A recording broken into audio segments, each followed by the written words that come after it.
के बीच में बढ़ता है उसे क्या बोलते हैं? Sharing. Which can be decided mutually by the partners through an agreement. That agreement which can be either. What do you mean by company? Company, perpetual succession, artificial human common. It is company is an artificial person created by Law. having a Separate legal entity. and a Common seat. C. तो अगर company का एक separate legal entity है तो उसका liability क्या है? Limited liability. और पार्टनरशिप का Unlimited liability. पार्टनरशिप में मिनिमम नंबर ऑफ पार्टनर्स ये डिस्कस होगा पेपर में मैक्सिमम 50. आज पर Company can be 130.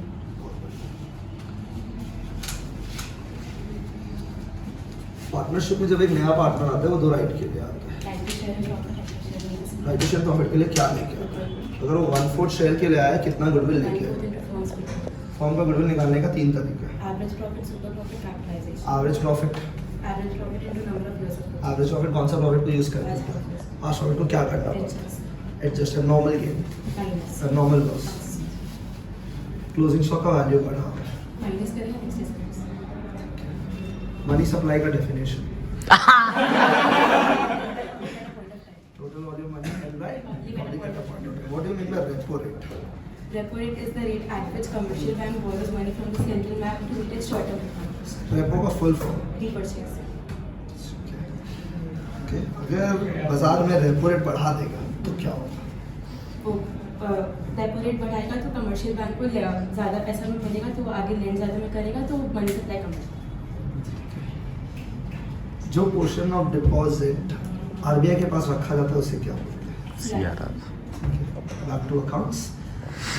हमने एक मोटर बाइक परचेज किया जिसको मैंने डेबिट कर दिया ट्रैवलिंग एक्सपेंस में। प्लस होगा और डेप्रिसिएशन टैक्स. सुपर प्रॉफिट निकालने का form super profit into number of years of purchase. Super profit का form average profit minus normal profit. Normal profit का form capital employed into NRR. Capital employed का form Assets minus external liability or partners capital plus reserves plus accumulated. Plus currents plus का हमसे जब बोलना था तो बोल नहीं पाता अभी क्या कर दीजिए आएगा इसके बाद हाथ उठाएगा। इसके बाद हम ऑफर ही नहीं देगा अगर ये जीत गया। कैलकुलेशन मेथड के अंदर 2 मेथड है। Average profit plus super profit. एक क्वेश्चन है मेरे दिमाग में अगर हम गुडविल एवरेज प्रॉफिट से निकाल रहे सुपर प्रॉफिट से निकाल रहे कैलकुलेशन से निकाल रहे तीनों से आंसर गुडविल अलग है. अलग आएगा तो कैलकुलेशन में दोनों मेथड से कैलकुलेशन ऑफ एवरेज प्रॉफिट का formula Average profit by NRR minus capital. Calculation of super profit का formula Super profit by NRR. Perfect average निकालने का 2 तरीका है A weighted average, simple average. When do we use weighted Trend show करता है. Trend 2 तरह का हो सकता है Upward और downward. ठीक है ओके अब ये जो गुडविल फॉर नया पार्टनर ला रहा है for the right to share in profit इसके लिए ये जो गुडविल ला रहा है अगर ये प्राइवेटली पे करेगा तो 20 अगर कैश में लाएगा तो Point to PFG to sacrifice. ठीक है कौन सा रेशियो में सैक्रिफाइसिंग रेशियो में फॉर्मूला यूपीएसआर निकालने का कितना तरीका है स्टाइल 1 का तरीका क्या है Total profit equals 1 remaining profit 1 minus नया पार्टनर का शेयर और दोनों को डिफरेंट या तो ओल्ड पीएसआर में या तो नया फ्यूचर रेशियो होगा. अगर हम ओल्ड पीएसआर में बांटेगा तो ऐसा sacrificing ratio equals old PSR. मेरा ओल्ड पीएसआर 3:1 है नया पार्टनर 1/5 शेयर दिला है what is the new PSR 3:1 है नया पार्टनर 1/5 शेयर दिला है. 3:1 12:4 3:1. तो सीधे ही बोल देता इतना मैथ्स किया सैक्रिफाइसिंग रेशियो ताकि 3:1. स्टाइल 2 का सम हम लोग क्या करते हैं टाइप 2 में सैक्रिफाइस निकालता है. सैक्रिफाइस निकालने का 2 तरीका मल्टीप्लाई और डिवाइड. क्या माइनस कर सकते हैं नहीं स्टाइल 3 का सम में क्या ठीक है ना. और नहीं कर रहा है हाँ का बात में स्टाइल 3 नहीं कर रहा है वो हमने भी रिप्लेस में करवा दिया अभी जो गुडविल लाता है प्राइवेटली पे किया गुडविल कैश में लाया bank to PFG to sacrifice. Withdraw का है Sacrificing partners capital to bank. Goodwill के लिए पैसा ही नहीं लगा नया partners current to sacrificing partners capital. ये आप गलत बोलेंगे मुझे विश्वास है गुडविल का स्टेटमेंट जो मैं आपको पढ़ाता हूँ कि गुडविल कौन किसको देता है सैक्रिफाइसिंग पार्टनर्स गेनिंग. सांस लेके सोच के बोलिए गुडविल कौन किसको देता है गेनिंग पार्टनर सैक्रिफाइसिंग पार्टनर को देता है. गलत स्टेटमेंट और सोचिए और फिर सोचिए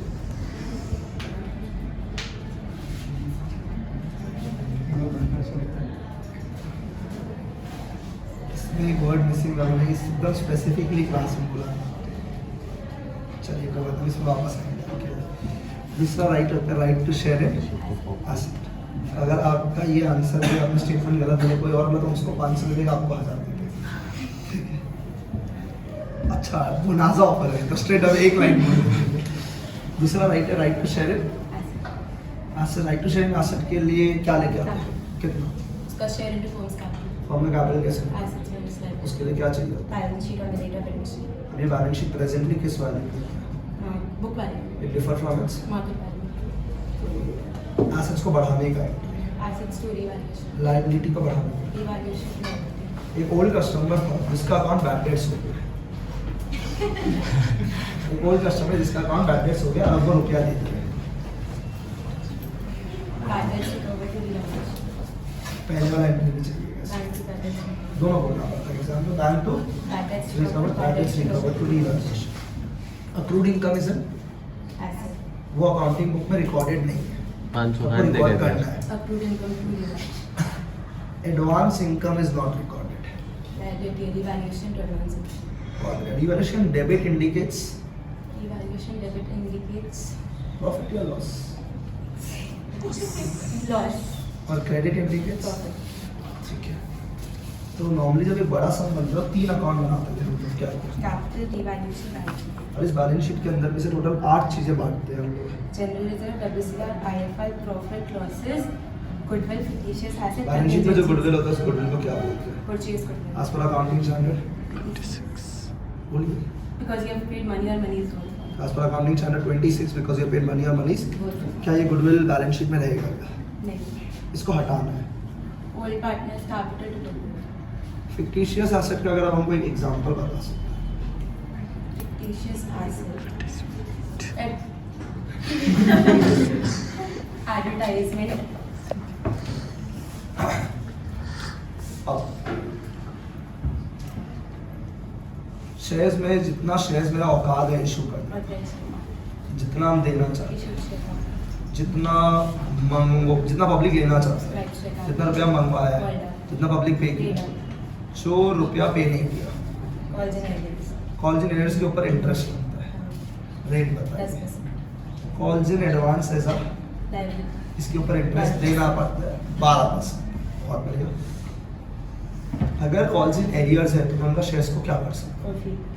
तो वो शेयर फॉरफीचर का एंट्री बताइए। Share capital to share forfeiture to calls and edits, अगर फॉरफीटेड शेयर्स रीइशू हो रहा है तो reissue can be done either at premium discount, face value के ऊपर जो भी रुपया होता है वो एक अलग अकाउंट SPR, में, उसका कितना पर्पस है? एक पर्पस बता दीजिए। Write off share issue expenses, share issue expense pay करने का entry, bank to share issue expenses to bank, write off का entry, SPR to share issue expenses, और एसपीआर है नहीं तो PNL टू शेयर, खाली PNL नहीं बोलते। स्टेटमेंट ऑफ PNL, ठीक है। कंपनी का फाइनेंशियल स्टेटमेंट में 4 चीजें होती है, जैसे सोल पार्टनरशिप पार्टनरशिप में 2 होता है, trading PNL balance sheet. Cash reserve state, cash flow statement, balance sheet, P value, Statement of P&L. Statement of pay. Statement of PNL, balance sheet, cash flow statement चौथा।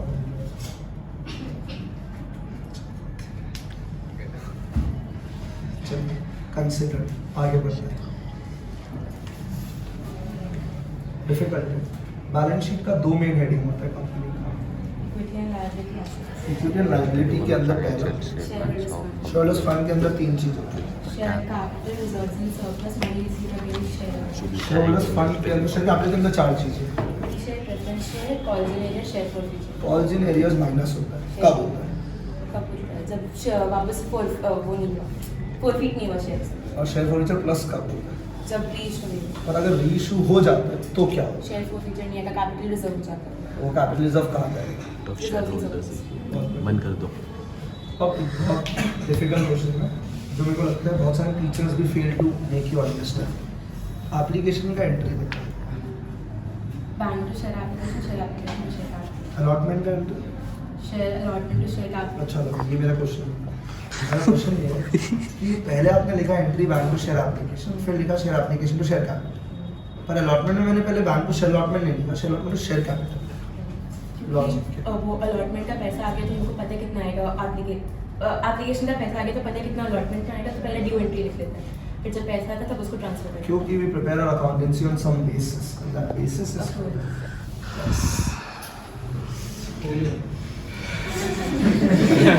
मुझसे पूछेगा या 1500 दे रहा है, सोच के नहीं। तुम देगा तो बोले यही खत्म कर रहे हम लोग। हाँ, जाती नहीं है। इसके लिए तुम लोग बड़ा नहीं कमाएगा जिंदगी में, 500 का 1500 नहीं होता है, नहीं होता। 5 लाख छोड़ दो तुम। उसका 40,000 है, क्लेम है 50,000। तब दूसरी बार इवैल्यूएशन जो दूसरी होगी और फिर ओल्ड पार्टनर्स कैपिटल की बात, कौन सा रेशियो? ओल्ड आईएफआर क्या चीज़ के लिए? इन्वेस्टमेंट्स के लिए जब इन्वेस्टमेंट का वैल्यू मिलता है तो आईएफआर 40,000 है, इन्वेस्टमेंट का वैल्यू 30,000 से गिरा है। 30,000 IFR टू इन्वेस्टमेंट 30 नहीं इन्वेस्ट एक सेकेंड वो रिवैल्यूएशन टू इन्वेस्टमेंट आईएफआर 40,000 है, इन्वेस्टमेंट का वैल्यू 30,000 से गिरा है, ये क्वेश्चन। तो IFR टू इन्वेस्टमेंट 30,000 फिर रिवैल्यूएशन टू इन्वेस्टमेंट नहीं revaluation to old partners capital गया गया, अब हो गया, हम एंड कर रहे हैं। अब हम लोग का भी बारी आना चाहिए, 12 भी लेट हो गया भाई, धमाली है गया। आईएफआर 40 है, आईएफआर 40,000 है, इन्वेस्टमेंट 30,000 से गिर गया। IFR टू इन्वेस्टमेंट 30,000 उसके बाद 30,000 से गिर गया, अब गिरा चुका है, अब आईएफआर में बच जाता है 10,000 ओ टू ओल्ड पार्टनर्स कैपिटल क्या क्या जो भी पार्टनर होते कैपिटल क्या बांटेगा ना, जो बच गया 10,000 तो फिर अब पूरा एंट्री बोलिए। IFR to investment old partners capital हाँ तो सोचिए पहले बोल रहे थे, अब तो नहीं बाकी। मुझसे पूछे हम क्या बताना है, वो जो उसके पहले जो सारा आंसर किया है, तुम उसमें कंपनी का डेफिनेशन नहीं बोल पा रहा था, कॉपी खोल के देख रहा था, तुम ना बोले आज। लास्ट क्वेश्चन, अगर तुम्हें आंसर कर दिया वैसे नहीं लगी, ठीक है?